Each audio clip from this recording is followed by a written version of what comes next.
نحمده ونصلي على رسوله الكريم اما بعد فاعوذ بالله من الشيطان الرجيم بسم الله الرحمن الرحيم رب اشرح لي صدري ويسر لي امري واحلل عقدة من لساني يفقهوا قولي۔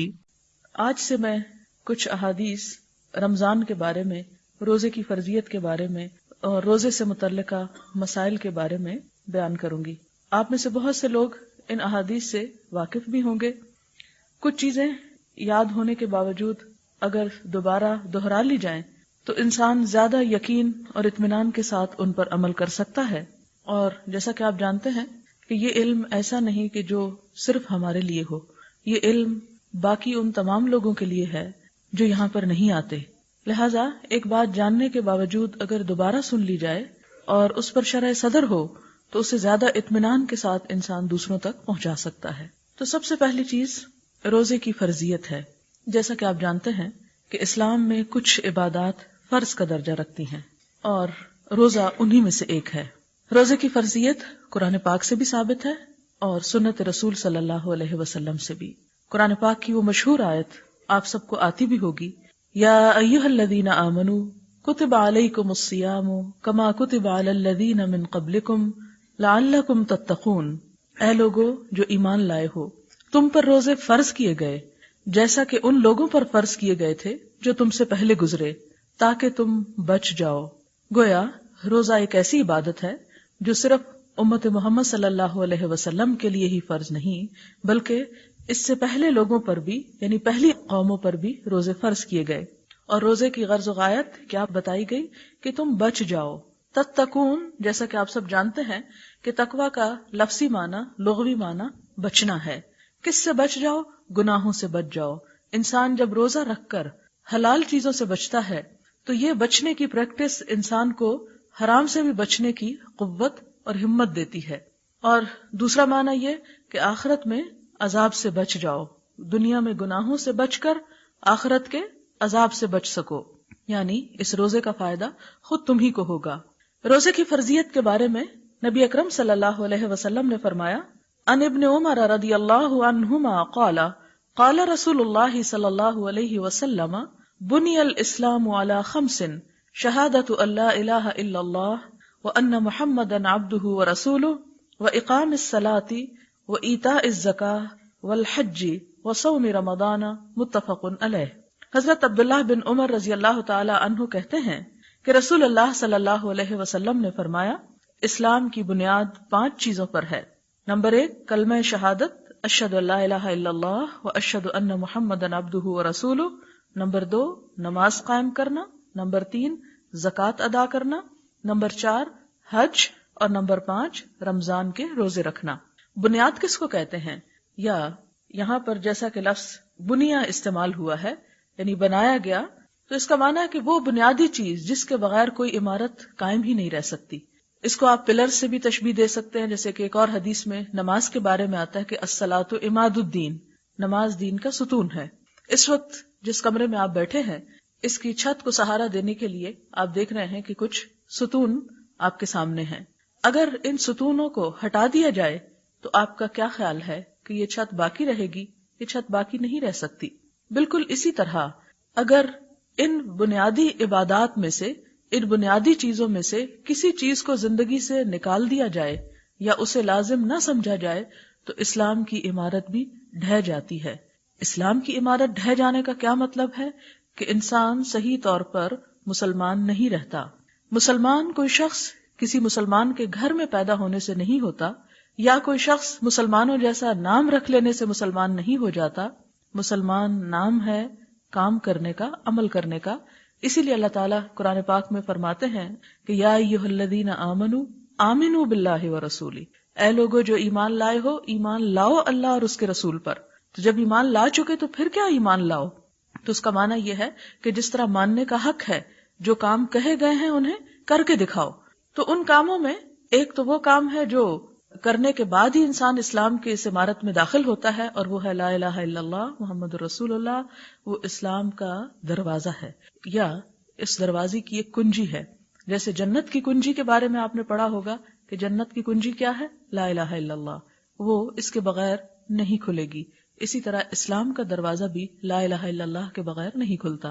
انسان جب اس کمرے کے اندر آ جاتا ہے تو کچھ چیزیں بنیادوں کی حیثیت رکھتی ہیں، کچھ دیواریں ہیں، کوئی چھت ہے، کوئی اس کے اندر پڑا ہوا مختلف طرح کا سامان ہے. بالکل اسی طرح اسلام میں بھی کچھ چیزیں بنیادیں ہیں، اور ان بنیادوں میں یہی عبادات ہیں جس کا ابھی ذکر کیا گیا. کچھ چیزیں جو ہیں وہ اس کی سجاوٹ سے تعلق رکھتی ہیں جیسے اخلاق وغیرہ، کچھ اور چیزیں جو ہیں وہ اس کے باقی سٹرکچر کو کور کرتی ہیں جیسے احکام وغیرہ. ان تمام چیزوں کو اگر پورا کیا جائے تو ہی اسلام کی ایک بہترین عمارت قائم ہوتی ہے. اسی میں روزہ ہے. روزے کی فرضیت جو ہے یہ کب سے ہوتی ہے؟ رمضان المبارک کا جب چاند نظر آتا ہے جب سے روزہ فرض ہوتا ہے. یعنی اگر رمضان کے علاوہ مثلاً شوال میں، مثلاً ذیقعد میں، مثلاً ذوالحج میں کوئی شخص پورے مہینے کے روزے رکھے تو اس کا فرض ادا نہیں ہوتا. نفلی روزے تو انسان پورے سال میں کسی وقت بھی رکھ سکتا ہے، لیکن فرض کی ادائیگی کے لیے کیا ضروری ہے کہ رمضان ہی کے مہینے میں روزے رکھے. اس کے لیے حدیث میں آتا ہے ان ابی ہریرہ رضی اللہ عنہ قال قال رسول اللہ صلی اللہ علیہ وسلم اذا دخل رمضان فتحت ابواب الجنہ وغلقت ابواب جہنم وسلسلت الشیاطین. متفق علیہ. اس مہینے کی فضیلت کیا ہے کہ جس میں روزے فرض کیے گئے؟ حضرت ابو ہریرہ سے روایت ہے کہ رسول اللہ صلی اللہ علیہ وسلم نے فرمایا جب رمضان آتا ہے تو جنت کے دروازے کھول دیے جاتے ہیں، جہنم کے دروازے بند کر دیے جاتے ہیں اور شیاطین قید کر دیے جاتے ہیں. اسے بخاری اور مسلم نے روایت کیا ہے. یعنی رمضان کے اندر روزہ رکھنے کی فضیلت اس لیے بھی ہے کہ رمضان کی اپنی ایک فضیلت ہے. جس طرح ذوالحج کی اپنی ایک فضیلت ہے کہ اس میں بھی انسان ایک عبادت کا بہت بڑا فریضہ ادا کرتا ہے، اسی طرح رمضان کی بھی. اور اس کی فضیلت میں کیا کچھ ہے کہ جنت کے دروازے کھول دیے جاتے ہیں. یعنی انسانوں کے دل میں ایسے کاموں کا ایک خاص شوق پیدا کیا جاتا ہے کہ بندوں کا دل نیکی کی طرف لگتا ہے. آپ ذرا تھوڑی دیر کے لیے غور کریں کہ اگر یہ آج کا دن رمضان کا نہ ہوتا اور یہ رات رمضان کی نہ ہوتی تو کیا ہم سب یہاں بیٹھ سکتے تھے؟ ہمارا اس طرف آنے کو دل بھی نہ چاہتا. سچی بات ہے کہ اس طرف رخ کرنے کو بھی دل نہ چاہتا. یہ کیا چیز ہے جو اس وقت ہم سب کو یہاں جمع کیے ہوئے ہے اور ہم اپنی خوشی کے ساتھ اپنے سب کام، گھر بار، ہر چیز چھوڑ کر پوری محبت اور دل جمی کے ساتھ یہاں پر بیٹھے ہیں. تو یہ اللہ کی رحمت ہے اور اللہ تعالیٰ کی دی ہوئی خاص توفیق ہے جو اس مہینے میں بندوں کو ملتی ہے تاکہ بندے نیکی کے عادی ہو جائیں. آپ دیکھیں کہ پہلا قدم اٹھانا ہمیشہ مشکل ہوا کرتا ہے، لیکن جب اللہ تعالیٰ کی خاص رحمت ہوتی ہے اور انسان وہ قدم اٹھا لیتا ہے اور نیکی کا کچھ عادی ہو جاتا ہے تو پھر سال بھر بھی اس کے لیے نیکی کرنا آسان ہو جاتا ہے. پھر فرمایا کہ جہنم کے دروازے بند کر دیے جاتے، شیاطین قید کر دیے جاتے. شیطانوں کو بھی قید کرنے کا اصل مقصد یہی ہے کہ انسان کو پھر کھل کر اپنے اون پر نیکی کرنے کی توفیق ہو. یعنی وہ نیگیٹو فورسز جو اس کو نیکی کرنے سے روکتی ہیں، باز رکھتی ہیں، ان کو پکڑ لیا جائے. اور اس طرح انسان کا ایک اور امتحان بھی ہوتا ہے کہ اب اسے اور تو کوئی باہر کی بیرونی کوئی فورس نہیں جو اسے اچھے کام سے روکے، لیکن جو اس کے اندر کی اگر نفس یا اس کی خواہشات اسے نیکی کی طرف آنے نہیں دیتی تو وہ انسان کی پھر انتہا درجے کی بدبختی ہے.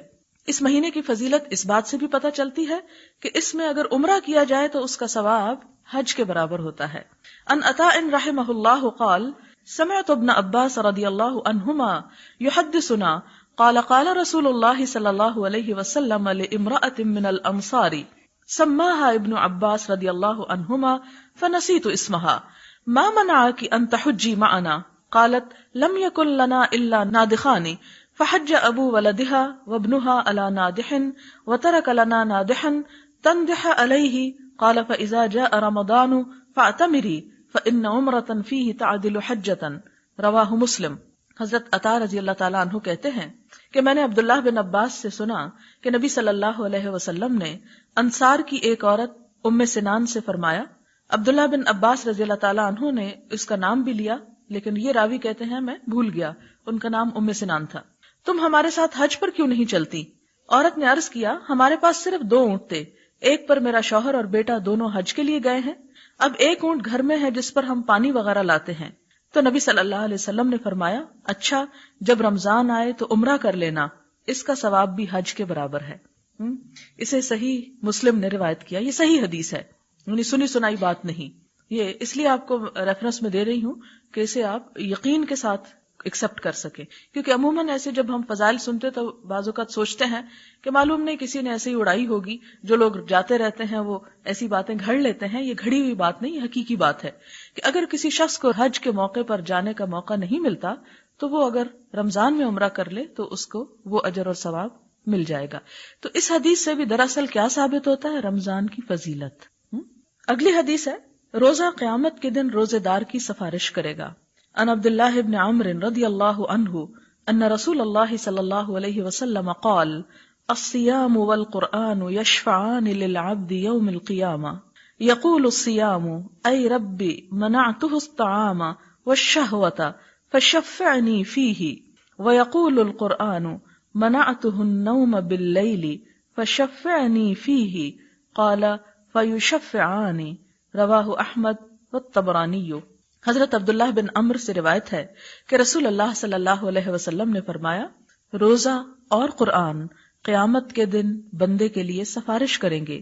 روزہ کہے گا اے میرے رب میں نے اس بندے کو کھانے پینے اور اپنی خواہشات پوری کرنے سے روکا، لہٰذا اس کے بارے میں میری سفارش قبول کیجیے. قرآن کہے گا اے میرے رب میں نے اس بندے کو رات قیام کے لیے سونے سے روکے رکھا. جیسے آپ لوگ یہاں قیام کے لیے آتے ہیں تو قرآن کہے گا کہ میں نے اسے کھڑے رکھا اور سونے سے روکا، لہٰذا اس کے بارے میں میری سفارش قبول فرما. چنانچہ دونوں کی سفارش قبول کی جائے گی. تو یہ بھی ایک بہت بڑی فضیلت ہے جو دن میں روزہ رکھنے اور رات کو تراویح پڑھنے سے انسان کو حاصل ہوتی ہے. روزے کا اجر بے حساب ہے.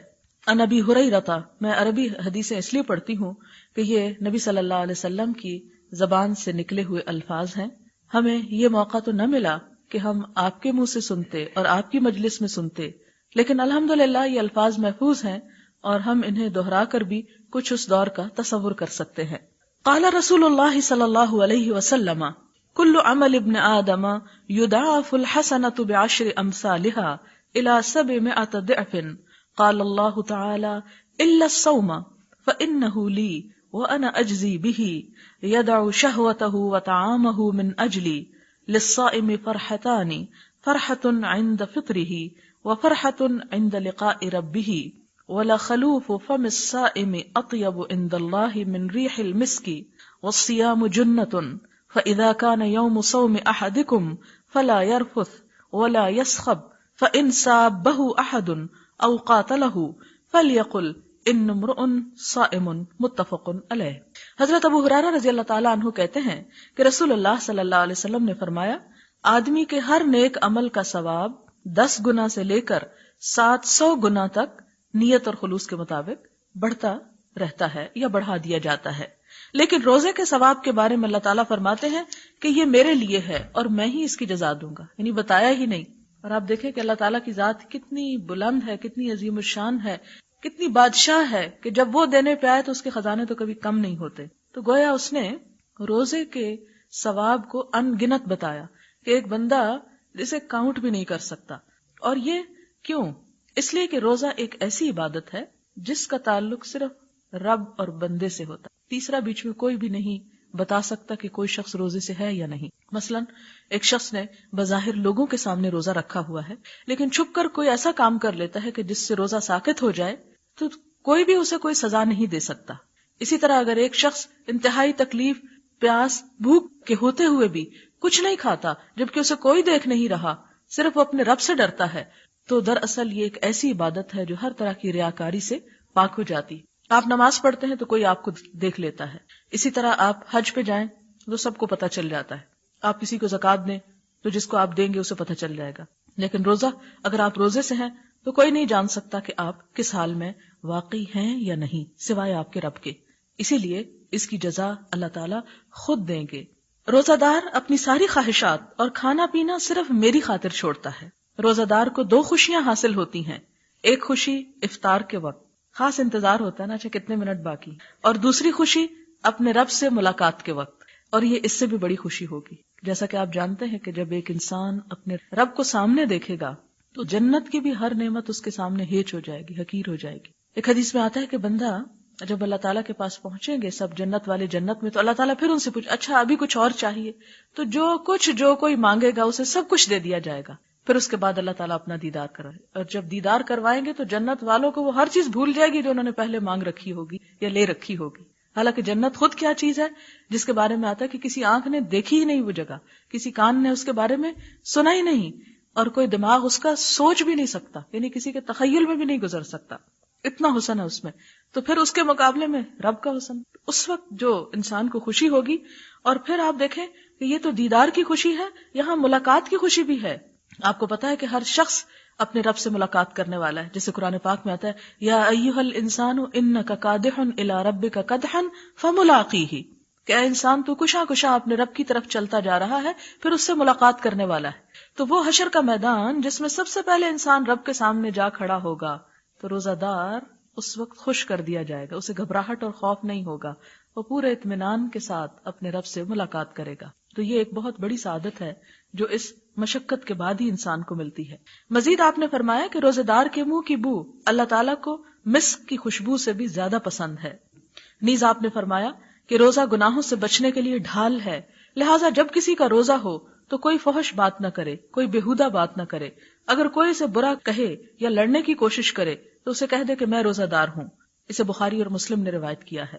تو اس سے کیا پتہ چلتا ہے کہ روزہ ڈھال ہے. ڈھال کیا کرتی ہے؟ تلوار کے وار کو روکتی ہے، انسان کو ہلاک ہونے سے بچاتی. تو اسی طرح روزہ بھی انسان کو ایک تو برائیوں سے بچاتا ہے اور دوسرا ہلاکت میں، خسارے میں جانے سے روکتا ہے، کیونکہ برائیاں ہی دراصل انسان کے لیے ہلاکت کا دروازہ کھولتی ہیں. اور آخری حدیث عن سہل بن سعد رضی اللہ عنہ قال قال رسول اللہ صلی اللہ علیہ وسلم ان فی الجنۃ 8 ابواب فیہا باب یسمى الریان لا يدخله الا الصائمون متفق علیہ. حضرت سہل بن سعد کہتے ہیں کہ رسول اللہ صلی اللہ علیہ وسلم نے فرمایا جنت کے 8 دروازے ہیں، ان میں سے ایک کا نام ریان ہے، اس سے صرف روزہ دار ہی داخل ہوں گے. اسے بخاری اور مسلم نے روایت کیا ہے. یعنی خاص اہتمام ہوگا ان لوگوں کے استقبال کا جو روزے کا اہتمام کرتے. اللہ کرے کہ ہمارے روزے بھی ایسے ہوں جو ہمارے رب کو پسند آ جائیں. نماز تسبیح، کئی دن سے سوال لکھا ہوا آ رہا تھا تسبیح نماز کا بتائیے. ایک تو علم سیکھنے میں صبر بھی نہیں ہے ہمارے پاس، اور یہ بھی تکلیف نہیں کرتے کہ کتاب پاس ہے خود ہی پڑھ لیں، آگے تھوڑی دیکھنا ہے ہم نے. جب تک سپون فیڈنگ نہ ہو ہمیں کوئی بات نہیں سمجھ آتی. نماز تسبیح یہ بھی ان مسائل میں سے ہے جن پر عام طور پر دینی طبقہ بڑے جھگڑے کرتا رہتا ہے اور ایک دوسرے کے خلاف بیان بازی اور فتویٰ سازی کرتا رہتا ہے. تو آئیے دیکھتے ہیں کہ اس کی کیا حقیقت ہے. عبداللہ بن عباس رضی اللہ عنہ سے روایت ہے نبی صلی اللہ علیہ وسلم نے عباس بن عبد المطلب رضی اللہ عنہ سے فرمایا یا عباس یا عماہ الا اعطیک الا امنحک الا احبوک الا افعل بک 10 خصال اذا انت فعلت ذلك غفر اللہ لك ذنبك اولہ وآخرہ قدیمہ وحدیثہ خطأہ وعمدہ صغیرہ وکبیرہ سرہ وعلانیتہ 10 خصال ان تصلی 4 رکعات تقرأ في كل ركعة فاتحة الكتاب وسورة فإذا فرغت من القراءة في أول ركعة وأنت قائم قلت سبحان الله والحمد لله ولا إله إلا الله والله أكبر 15 مرة ثم تركع فتقولها وأنت راكع 10 ثم ترفع رأسك من الركوع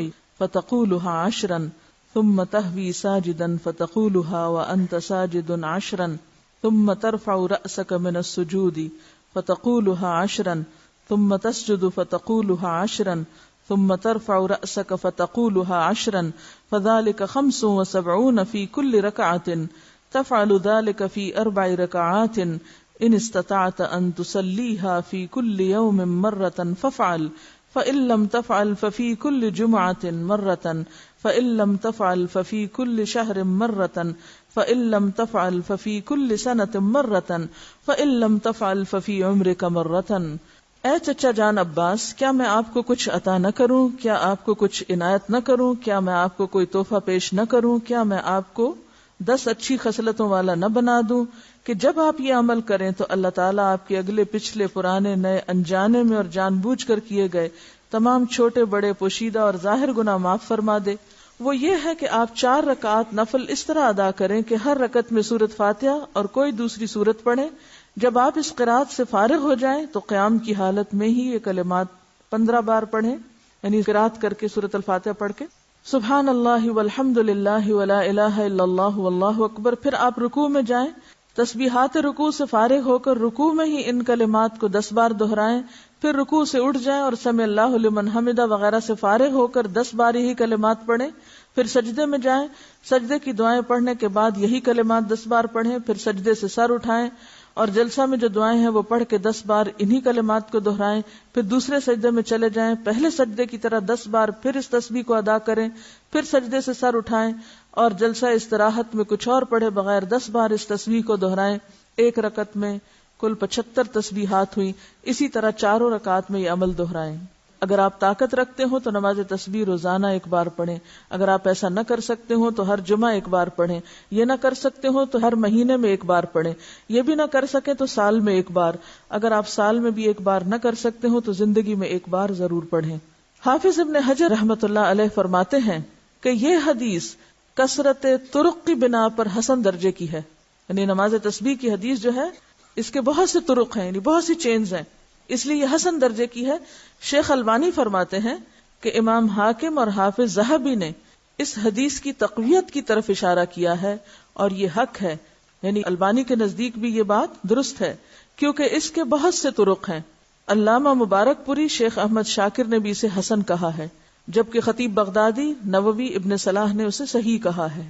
بعض اوقات صحیح لغیر ہی ہوتی ہے, یعنی ایک چین میں اگر ایک چیز کی کمی تو دوسری میں وہ نہیں, تو ایک کی کمی دوسرے نے پوری کر دی تو وہ حسن کس درجے پہ آ گئی, صحیح کے. لیکن وہ صحیح لذاتی ہی نہیں بلکہ لغیر ہی ہے, یعنی خود سے صحیح نہیں تھی بلکہ دوسری چین نے اس کو صحیح بنا دیا.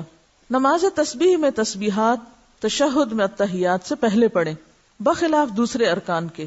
ٹھیک ہے, باقی تو یہ نا سورۃ فاتحہ وغیرہ پڑھ کے تلاوت کر کے پھر تسبیح پڑھیں. اسی طرح سجدے کی تسبیح پڑھ کے پھر یہ تسبیحات پڑھیں, سمع اللہ لمن حمدہ کہہ کے پھر تسبیحات پڑھیں, سجدے کی تسبیح پڑھ کے پھر یہ تسبیحات پڑھیں. اسی طرح دوسرے سجدے سے اٹھ کے پڑھ کے پھر اٹھیں. لیکن تشہد میں آپ کیسے پڑھیں؟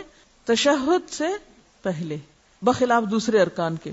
نماز تسبیح کے بعد پڑھی جانے والی دعا کی سند سخت ضعیف ہے. معلوم نہیں وہ کون سی دعا ہے, میرے علم میں تو نہیں. بہرحال جو بھی لوگ کو خاص دعا پڑھتے ہیں وہ ضعیف ہے. اس کے راوی عبد القدوس بن حبیب کو حافظ ہیثمی نے متروک اور عبداللہ بن مبارک نے کذاب کہا ہے. یاد رہے کہ اس حدیث شریف میں نماز تسبیح کو باجماعت ادا کرنے کا ذکر نہیں ہے, صرف انفرادی عمل کے طور پر نبی صلی اللہ علیہ وسلم نے اپنے چچا جان کو اس کی ترغیب دی ہے. لہذا جو مسلمان نماز تسبیح ادا کرنا چاہے اسے چاہیے کہ پہلے نماز تسبیح کا طریقہ سیکھے, پھر اسے تنہائی میں اکیلا پڑھے. یہ رویہ بھی انتہائی مہلک ہے کہ بندہ فرض نمازوں پہ تو توجہ نہ دے مگر نماز تسبیح ادا کرنے کے لیے ہمہ وقت بےتاب رہے. لہذا فرض نمازوں کے تارک کو پہلے سچی توبہ کرنی چاہیے, پھر وہ نماز تسبیح پڑھے تو اسے یقیناً فائدہ ہوگا, کیونکہ فرض قضا کر کے نفل پڑھنے میں فائدہ نہیں ہوتا. نفل اس وقت فائدہ مند ہوتے ہیں جب آپ فرض بھی پڑھ رہے ہو. تو بہت سے لوگ فرض تو پڑھتے نہیں اور کبھی کبھی صلاۃ و تسبیح پڑھ کے سمجھتے ہیں کہ سارے فرض ان کے ادا ہو گئے, جبکہ ایسا نہیں. فرض اپنی جگہ فرض ہے. ٹھیک ہے. کسی نے مجھ سے اس پہ بات کی کہ آپ کیوں اجازت دیتی ہیں لوگوں کو تسبیح نماز پڑھنے کی, تو اس میں نے ان سے کہا کہ حدیث کے اس طرح روایات یعنی چین موجود ہیں, اور میں نے کچھ میرا خیال ہے 10, 12, 13 سال پہلے ان روایتوں کو بھی جمع کیا تھا. یعنی یہ جو ابو داؤد کی روایت ہے نا, تو ابو داؤد کی ایک شرح ہے اون المعبود. تو یہ جو شروحات ہوتی ہیں نا حدیث کی کتابیں, جیسے بخاری کی فتح الباری ہے, تو جب آپ کسی حدیث کی شرح وہاں پڑھتے ہیں تو اس میں آپ کو دوسرے طرق بھی مل جاتے ہیں, یعنی آپ کو اور چینز بھی مل جائیں گی کہ یہ حدیث ان الفاظ کے ساتھ فلاں نے روایت کی, اس کے ساتھ فلاں نے کی, فلاں نے فلاں. تو اون المعبود میں اس کی جو باقی چینز تھی وہ موجود تھی. وہ میں نے اپنی ڈائری پر ایک نوٹ کر لی, جب کبھی مجھ سے کوئی سوال کرتا تو بتا دیتی. تو مجھ سے کسی نے حجت کی, ٹھیک ہے آپ نے حضرت عباس کو بتائی تھی, خود تو نہیں پڑھی تھی, مجھے یہ بتائیے کہ کیا آپ کا بتانا کافی نہیں, یہ کوئی دلیل ہے. دوسری بات یہ کہ بعض اوقات جماعت سے بھی لوگوں نے پڑھی, اور جن پڑھانے والوں میں خود بھی شامل تھی, اگرچہ اب میں اس کو بہت عرصے سے بالکل ترک کر چکی ہوں, کیونکہ افضل یہی ہے کہ جماعت سے یہ چونکہ نہیں پڑھنے کو کہا گیا تو نہ پڑھی جائے. اگرچہ کئی نفل نمازیں جماعت سے بھی پڑھی جاتی ہیں جس میں نماز تراویح بھی ہے اور کچھ اور, لیکن اس کے باوجود کہ جماعت سے اس کا بہت اہتمام کرنا جو ہے ایک نئی بدعت کو رواج دینے کے مترادف ہو جائے, کیونکہ لوگ اس میں پھر خود نہیں گن سکتے, نہیں پڑھ سکتے, تو بعض اوقات وہ آسانی سمجھتے کہ چلو, اور بعض لمبی نماز اکیلے پڑھنے مشکل ہوتی, سب کے ساتھ مل کے پڑھنے. تو اس کے لیے بھی جس کو سامنے رکھ کے میں عمل کرتی تھی وہ یہ کہ نفل نماز چونکہ جماعت سے پڑھی گئی ہے, اور یہ بھی ایک نفل نماز ہے, تو کوئی حرج نہیں اگر کوئی جماعت سے بھی پڑھ رہا ہے. لیکن پھر بھی بہتر یہی ہے کہ آپ الگ پڑھیں، اور کم از کم مجھ جیسے لوگ اس چیز کو اتنی ہوا نہ دیں. جب تک اس بات کا مجھے نہیں علم تھا کہ زیادہ پسندیدہ یہ ہے، اس وقت تک میں خود اس کو جماعت سے پڑھاتی بھی رہی ہوں اور پڑھتی بھی رہی ہوں. تو افضل کیا ہے؟ اکیلے اکیلے پڑھیں. لیکن ایک بات یاد رکھیں، بعض اوقات لوگ صرف نماز تسبیح پڑھنے کے بہانے آ جاتے ہیں اور پھر آپ ان کو جو چاہیں سکھا لیں. مجھے اچھی طرح یاد ہے کہ جب میں نے تبلیغ کا عام کام شروع کیا تو ابتدا میں ہم نماز تسبیح کی دعوت دیتے تھے. وہ کہتی ہوں کہاں سے لوگ آ جاتے تھے، آپ سوچ ہی نہیں سکتے. اور جب وہ آ جاتے تھے میں ان کو بٹھاتی تھی، میں کہتی تھی یہ نفل ہے، پہلے فرض پورا کرو. وہ کہتے تھے کیا؟ میں کہتی تھی علم حاصل کرنا فرض ہے، پہلے درس کریں گے پھر تسبیح پڑھیں گے. اور اس طرح الحمدللہ اس علم کے شوق میں پھر بہت سی اچھی باتیں انہیں سکھائیں. کرتے کرتے لوگوں کو نماز تسبیح تو بھول گئی اور درس یاد ہو گئے. سیکھنے سکھانے کا سلسلہ. تو اس میں یہ ہے کہ بہرحال پھر بھی میں یہ کہوں گی کہ نفل نماز کی چونکہ جماعت سے پڑھنے کی رخصت موجود ہے، تو کبھی اگر کسی نے ایسا کر لیا تو ہم اس کو حرام یا بدعت یا ایسا نہیں قرار دیں گے. جس چیز کی ایک گنجائش کہیں موجود ہے تو کبھی دین کے فائدے میں اسے کر بھی لیا جائے تو وہ کفر میں شامل نہیں ہو جاتا. یا تو یہ نا بالکل ہی دلیل نہ ہو کہ نفل نماز کی جماعت کی دلیل ہے ہی نہیں، پھر تو غلط ہے. لیکن اگر دلیل ہے، جیسے اتبان بن مالک کی روایت میں آتا ہے، انہوں نے اپنے گھر کے ایک حصے کو مسجد بنانا چاہا تو آپ کو دعوت دی، آپ تشریف لائے، سب لوگ اکٹھے ہوئے تو آپ نے فرض نماز کے علاوہ ایک وقت میں نفل وہاں باجماعت پڑھائے. اسی طرح حضرت انس کے گھر گئے کہ آپ حضرت انس آگے تھے، پھر وہ پیچھے خاتون تھی. مسلم کی روایت میں آتا ہے فصلی بنا فی غیر صلاۃ الفریضۃ، یا کچھ ایسا لفظ ہے کہ ہمیں آپ نے فرض نماز کے علاوہ وقت میں نفل نماز جو تھے جماعت سے پڑھائے. تو اکا دکا اگر مثالیں ملتی ہیں تو کبھی اکا دکا دفعہ اگر آپ ایسا بھی کر لیں تو گناہ میں شامل نہیں ہوگا. ہاں یہ ضرور خیال کریں کہ نوافل فرائض پر نہ چھا جائیں، کہ لوگ فرض بھول جائیں اور نفل کی طرف چل پڑیں، بلکہ نفل کے لیے آئیں تو ان کو فرض یاد دلائیں. وآخر دعوانا ان الحمد للہ رب العالمین. سبحانک اللہم وبحمدک، نشہد ان لا الہ الا انت، نستغفرک ونتوب الیک.